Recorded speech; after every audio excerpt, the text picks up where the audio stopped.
Demi namamu kami berdoa dan bersyukur. Demi nama Tuhan Yesus Kristus. Haleluya. Kita semua percaya, kita katakan amin. Puji Tuhan, silakan duduk. Bapak Ibu dikasihi oleh Tuhan, kita bersyukur bahwa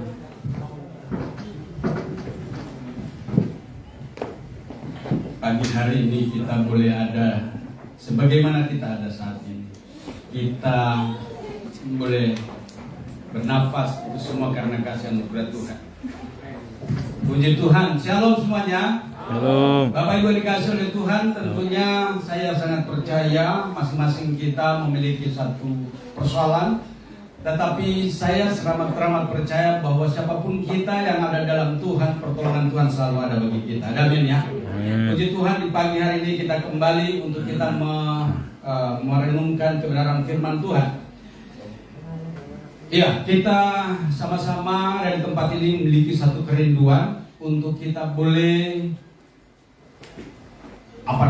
untuk boleh bersama-sama menikmati hadirat Allah, dan tentunya Tuhan senantiasa ada di dalam ibadah yang senantiasa meninggikan nama Tuhan. Di ibadah kita pagi hari ini saya teramat percaya bahwa pujian kita tidak hanya begitu saja kita naikkan, tetapi itu bersumber dari hati kita yang terdalam. Kita mau untuk supaya kita menyenangkan hati Tuhan, dan di balik semuanya itu Tuhan mau menyatakan kasih-Nya kepada kita, bahwa Dia memberkati kita. Baik Bapak Ibu dikasih oleh Tuhan, di pagi hari ini kita akan segera masuk dalam perenungan firman Tuhan. Tentunya Tuhan sudah siap untuk memberkati kita, dan untuk itu kita akan belajar tentang hal-hal yang berkaitan dengan masalah keimanan. Nah, untuk pagi hari ini saya akan sampaikan tentang kedewasaan iman. Tema kita pagi hari ini bicara tentang kedewasaan iman. Saya teramat percaya di dalam setiap gereja pasti hamba-hamba Tuhan atau gembala itu sendiri merindukan supaya jemaatnya semakin dewasa imannya. Dan jika kita tidak bertumbuh, ya itu mungkin masing-masing ya, karena firman Tuhan setiap minggu disampaikan, bahkan setiap malam disampaikan firman Tuhan.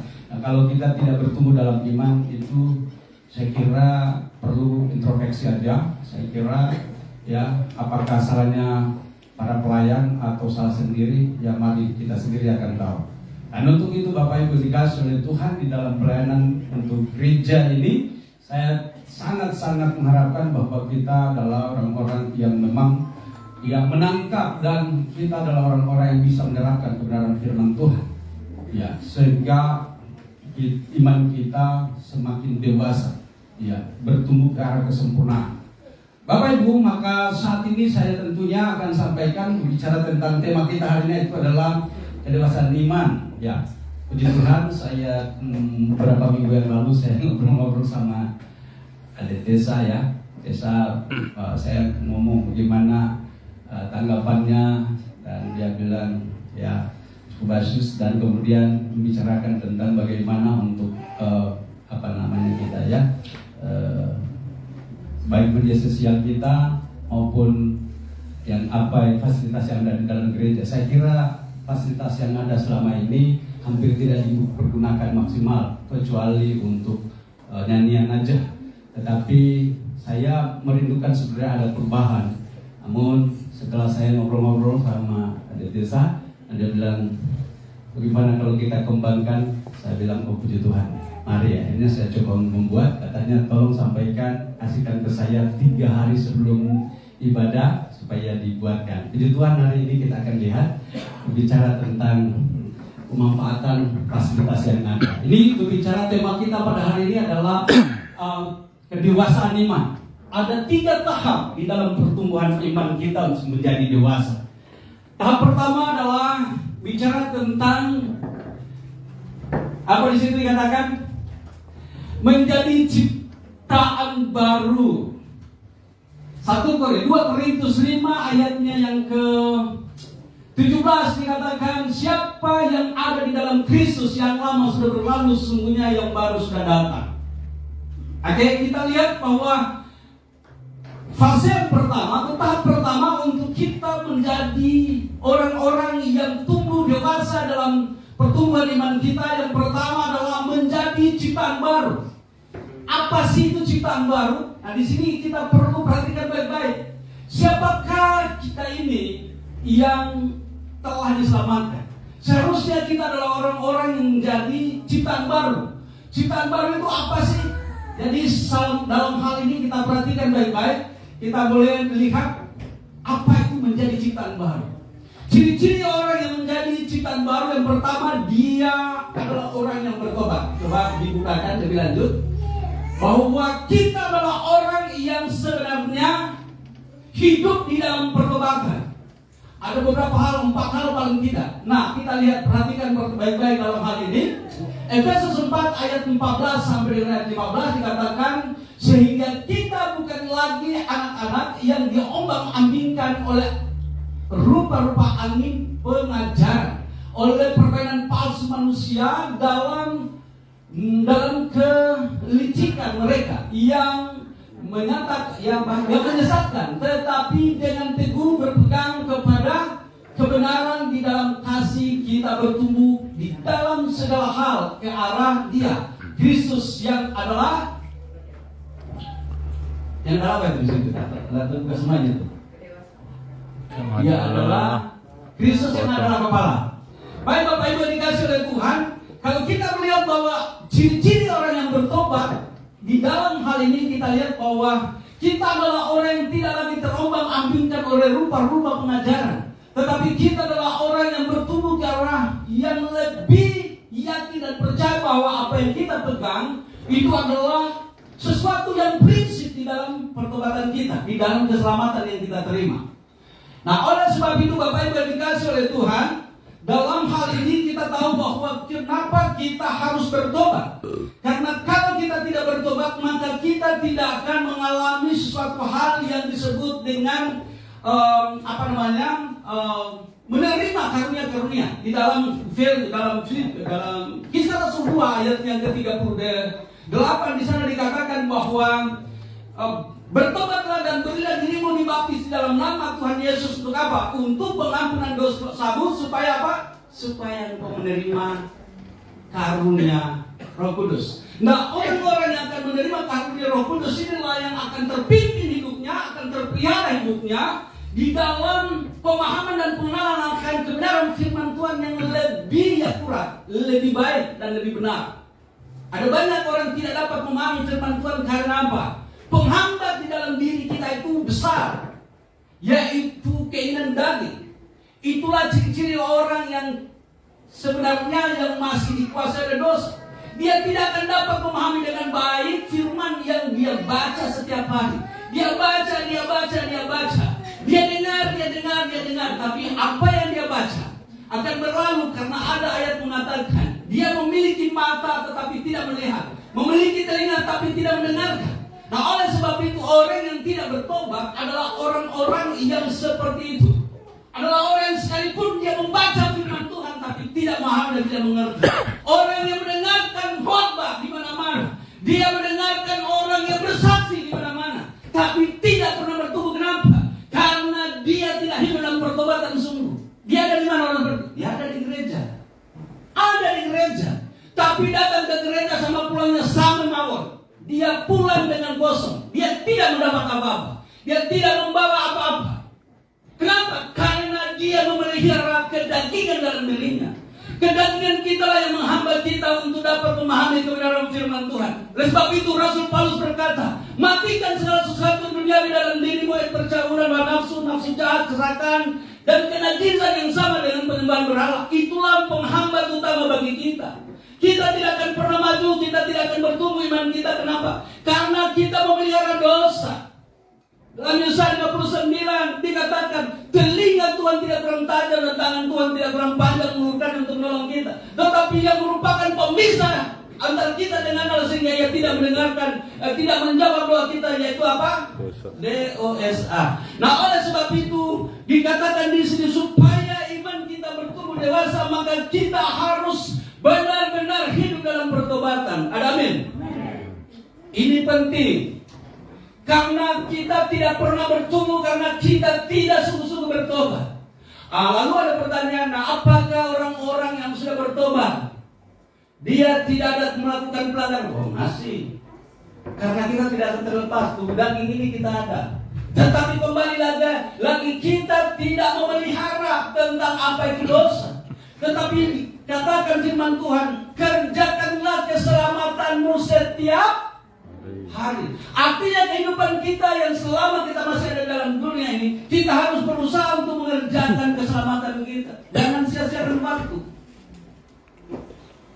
Banyak orang terlalu gemar dengan dosa, dia sulit untuk memfokuskan diri terhadap kebenaran, untuk mendekatkan diri dengan Tuhan, untuk berdoa, untuk membaca firman, untuk senantiasa beribadah. Banyak orang yang sulit untuk datang melakukan hal itu. Kenapa?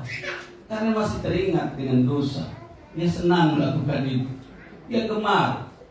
Dia gemar dengan dosa. Sehingga akhirnya pertumbuhan di mana tidak signifikan. Bapak Ibu dikasih oleh Tuhan, pagi hari ini kita belajar tentang hal yang menjadi manusia yang disebut ciptaan baru. Ini penting. Kita menjadi ciptaan baru.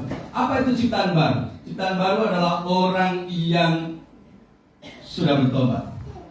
Yang kedua, menjadi ciptaan baru adalah orang yang meninggalkan kegemaran berbuat dosa.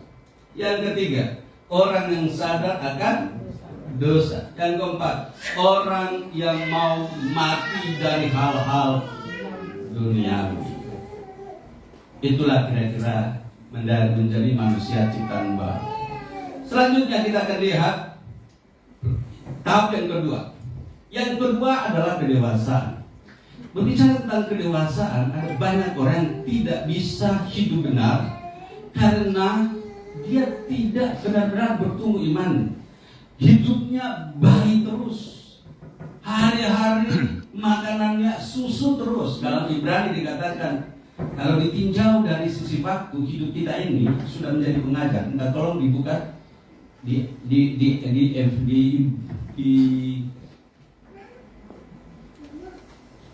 Ibrani Pengkhotbah 5. Ya, minta tolong dibuka dulu di Pengkhotbah 5. Bisa dibuka dulu di Pengkhotbah 5. Kalau saya kita buka, minta tolong sama seorang membukanya. Pengkhotbah 5. Pengkhotbah 5. Sorry. Ibrani 5 ya. Jadi Ibrani 5 deh.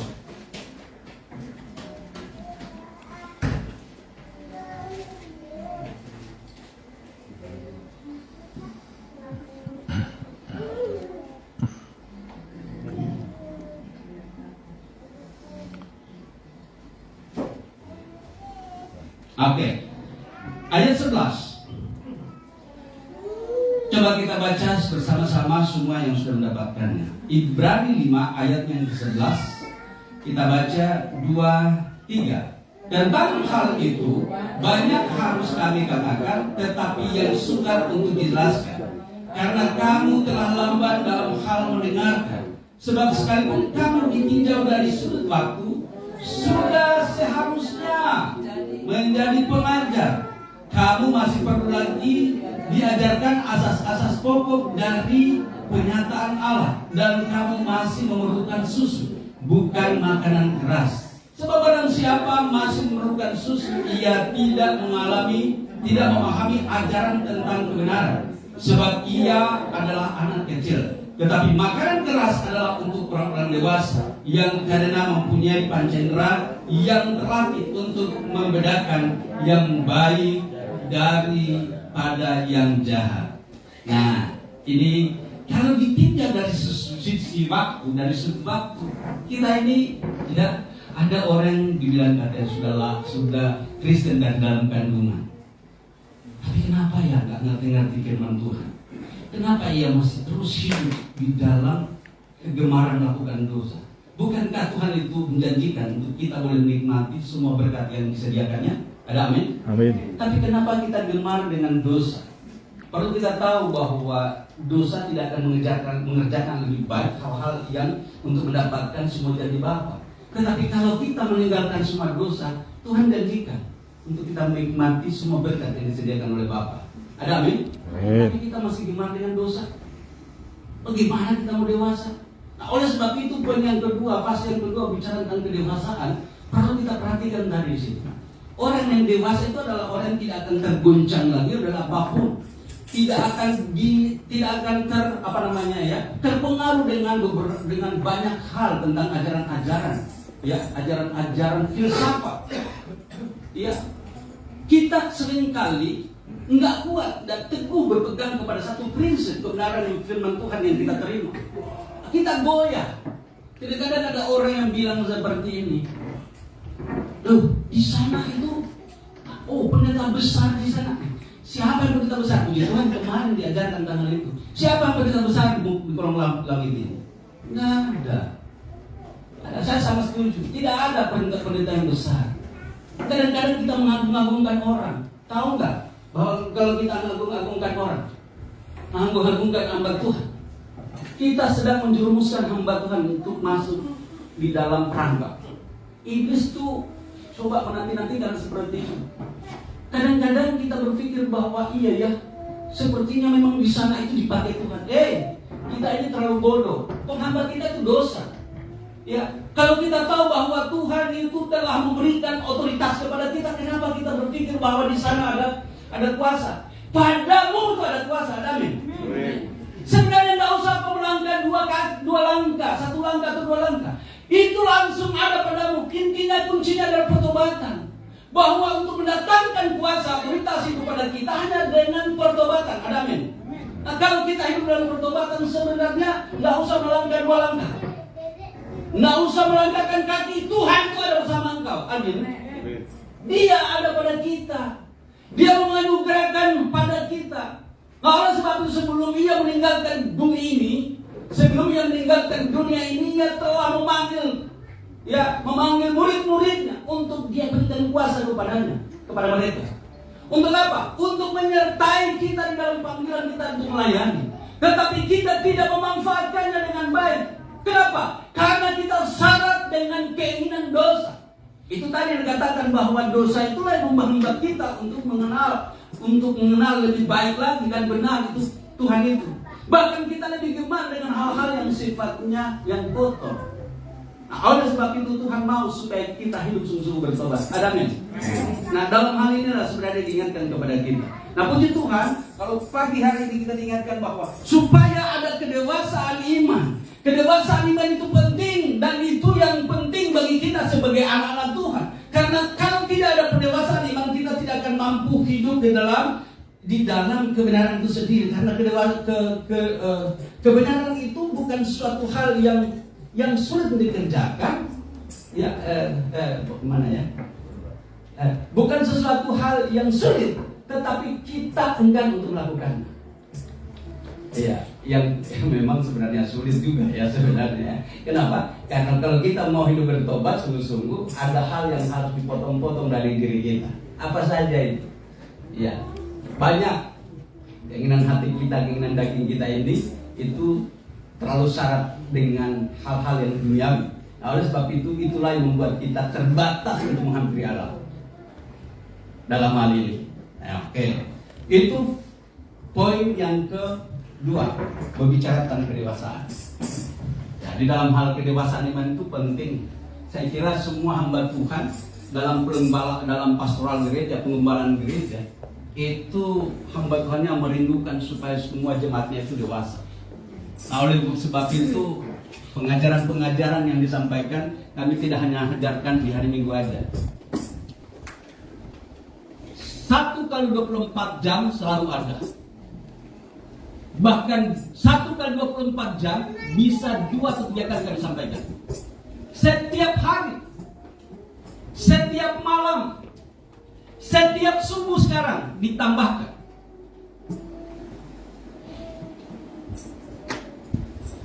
Kalau jemaat ini aja ada kerinduan untuk itu, sebenarnya dia harus hampiri apa yang disebut dengan mesbah doa setiap hari. Dan mesbah doa pagi setiap hari. Sekarang ditambahkan 1 tahun mesbah doa tanpa terkecuali setiap jam 8 kurang lebih hadir selama setahun. dihitung dengan jari yang setia untuk boleh datang hadir di mesbah doa pada setiap hari. Sekarang ditambahkan dengan mesbah doa subuh. Sekarang tadinya jam 4.45, sekarang kami maju di jam 4.30. Sekarang mulai. Kalau saja jemaat ini mengerti maksudnya itu, nah inilah yang kita sampaikan saat ini. Yang sedang saya sampaikan berbicara tentang kedewasaan iman itu bertumbuh. Ya, iman itu bertumbuh dari pendengarannya. Pendengaran akan firman. Tapi seberapa kita yang fokus, seberapa kita yang mau untuk melakukan semuanya itu? Hitung dengan jari. Pembacaan firman setiap hari 5 pasal. Pada mundur. Memang berat untuk saya pun juga tertinggal untuk itu. Harus pengakuan dosa. Iya. Ada yang 5 pasal. Ada yang 3 pasal. Seberapa yang serius untuk hal itu? Semua kita diuji. Itu bukan untuk saya, bukan untuk kami para pelayan. Itu untuk kita semua, supaya kita bertumbuh ke arah kedewasaan iman. Gereja ini harus dewasa imannya, jika tidak kau akan tinggal. Amin. Itulah usaha daripada kami untuk supaya jemaat ini bertumbuh imannya. Kenapa kami harus menyampaikan hal itu? Setiap hari kami sampaikan, baca firman. Karena firman itu penting untuk saudara dan saya. Firman itu akan membawa kita kepada satu hal yang paling penting, yaitu keselamatan. Makanya kami tidak putus-putusnya untuk menyampaikan, baca firman-Nya. Di situ engkau akan bertumbuh. Di situ engkau akan tahu bahwa Tuhan itu sedang menanti-nantikan kita untuk kita datang kepadanya, menghampirinya. Tapi seberapa di antara kita yang serius untuk hal itu?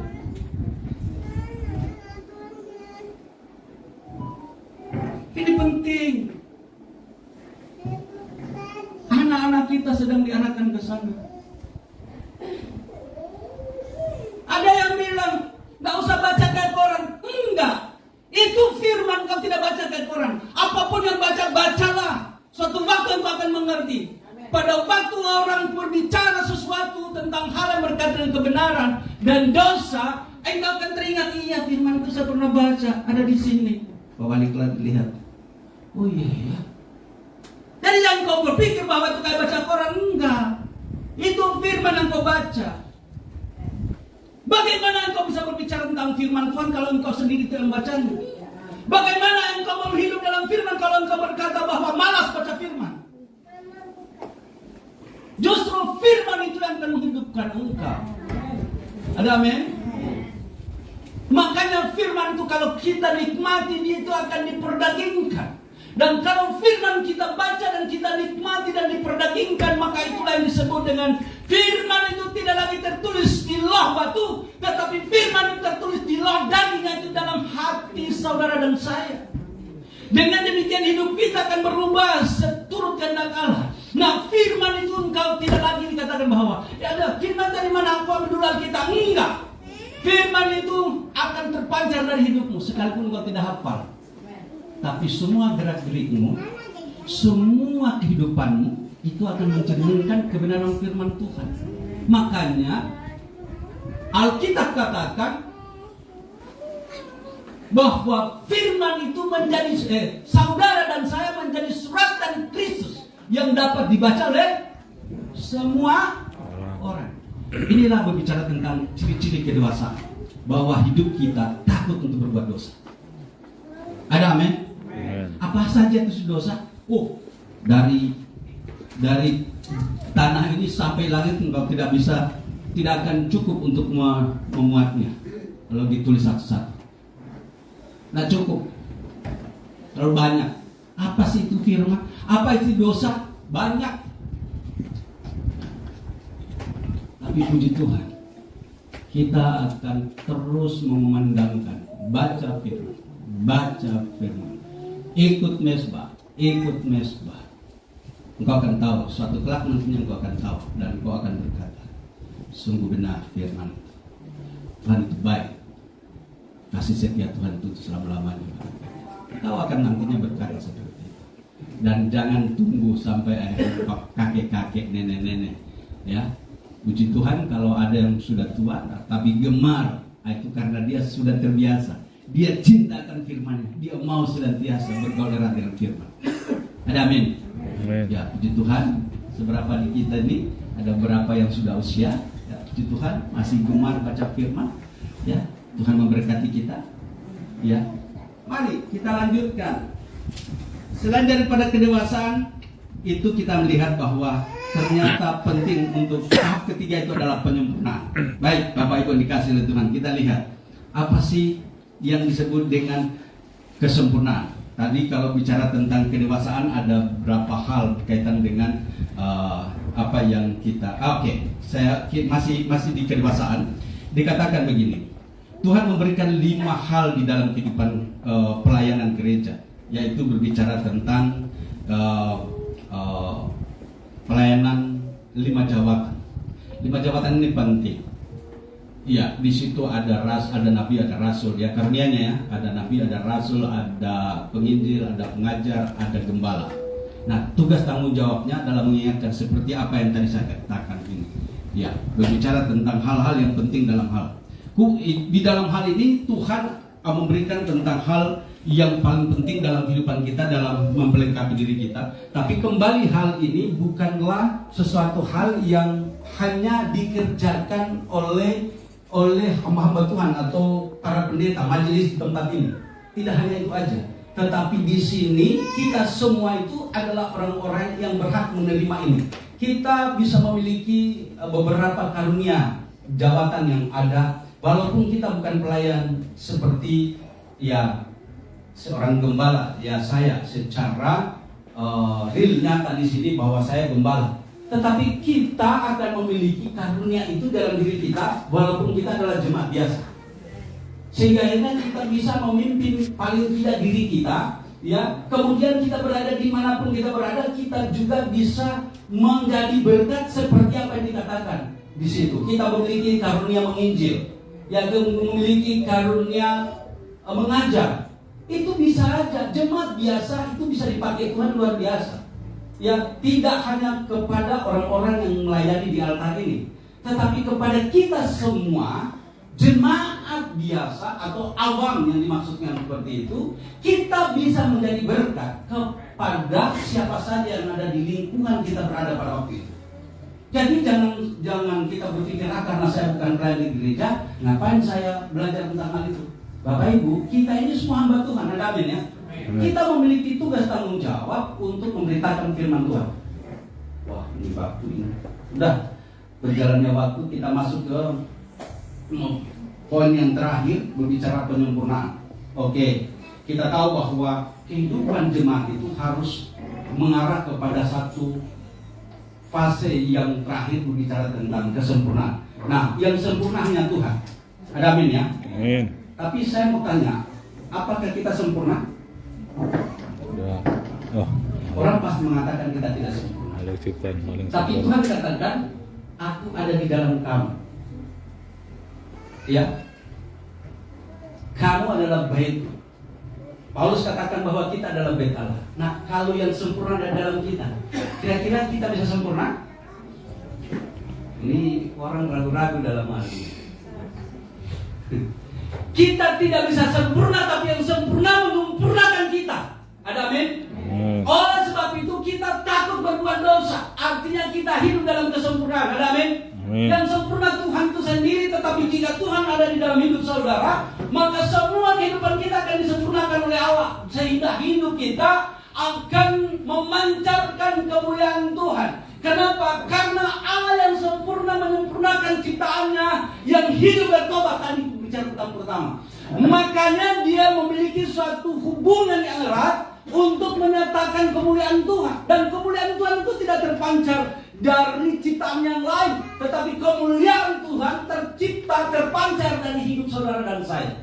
Nah, oleh sebab itu, walaupun kita berpikir tidak sempurna, tetapi hidup kita disempurnakan oleh Allah. Ada amin? Dengan demikian kemuliaan Tuhan terpancar dalam hidup saudara dan saya. Itulah yang dikatakan di sini penyempurnaan.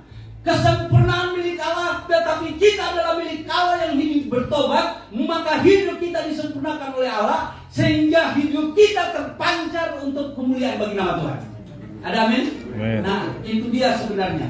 Nah, oleh sebab itu, betapa indahnya hidup di dalam kemuliaan Allah, dalam hidup dalam Tuhan.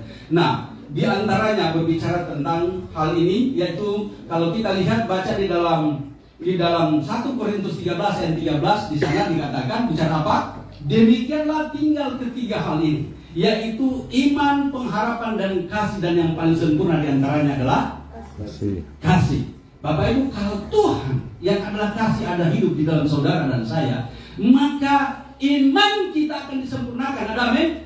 Iman adalah bukti dan segala sesuatu yang kita harapkan, adalah dasar dan segala sesuatu yang kita harapkan, dan bukti dan segala sesuatu yang kita tidak lihat. Ibrani 1 ayat 11 ayat 1. Nah, oleh sebab itu ini penting dalam penyempurnaan iman, supaya kita sadar bahwa ternyata hidup kita ini adalah hidup oleh karena iman. Dalam Ibrani 1 ayat 11 ayat 1 dikatakan iman adalah dasar dan segala sesuatu yang kita harapkan, dan bukti dan segala sesuatu yang kita tidak lihat. Kemudian pengharapan di Roma 8 ayat 18 ya dikatakan demikian. Saya bukakan Roma 8 ayatnya yang ke-18 sampai ayatnya yang ke-25 dikatakan, sebab aku yakin bahwa penderitaan zaman sekarang ini tidak dapat dibandingkan dengan kemuliaan yang akan dinyatakan kepada kita. Sebab dengan sangat rindu seluruh makhluk menantikan saat anak-anak Allah dinyatakan. Ayat 20, karena seluruh makhluk telah ditaklukkan kepada kesia-siaan, bukan oleh kehendaknya sendiri, tetapi oleh kehendak Dia yang telah menaklukkannya. Tetapi dalam pengharapan, karena makhluk itu sendiri juga akan dimerdekakan dari perbudakan kebinasaan dan masuk ke dalam kemerdekaan kemuliaan anak-anak Allah. Ayat 22, sebab kita tahu bahwa sampai sekarang segala makhluk sama-sama mengeluh dan sama-sama merasa sakit bersalin. 23, dan bukan hanya mereka saja, tetapi kita yang telah menerima karunia sulung roh, kita juga mengeluh dalam hati kita sambil menantikan pengangkatan sebagai anak, yaitu pembebasan tubuh kita. Ayat 24, sebab kita diselamatkan dalam pengharapan, tetapi pengharapan yang dilihat bukan pengharapan lagi. Sebab bagaimana orang masih mengharapkan apa yang dilihatnya. Ayat 25, tetapi jika kita mengharapkan apa yang tidak kita lihat, kita menantikannya dengan tekun. Hidup di dalam ketekunan iman. Nah, ini penting Bapak yang dikasih oleh Tuhan. Di dalam hal inilah bahwa penyempurnaan kita tadi seperti dikatakan, bahwa sekalipun manusia tidak sempurna karena kesempurnaan milik Allah, tetapi jika Allah yang sempurna ada pada kita, maka kita disempurnakan oleh Allah.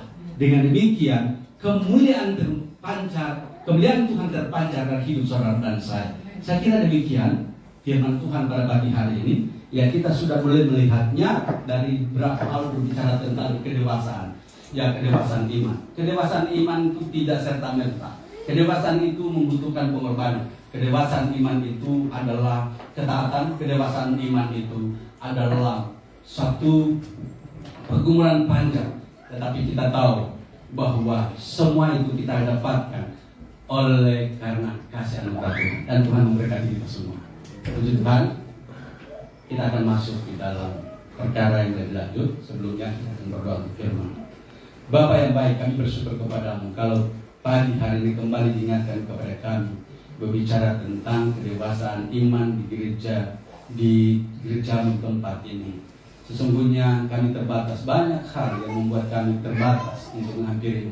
Tetapi pagi hari ini ajarkan kepada kami untuk hidup bertobat sungguh-sungguh dan hidup baru di dalam kehidupan, untuk lebih mengenal lagi Tuhan, untuk lebih mengenal Tuhan lebih dekat lagi. Dan Engkaulah Allah yang akan menyempurnakan kehidupan kami, karena dari hidup kami terpancar keagungan kemuliaan kuasa Tuhan. Dan untuk itu Tuhan, ini kami, biarlah kami Engkau bimbing kami untuk menjadi umat-Mu yang semakin hari semakin dewasa dan sempurna di dalam pengalaman kami akan Engkau. Tuhan, pakai kami semua dan memberkati kami semua. Di nama Yesus kami berdoa dan bersyukur. Haleluya.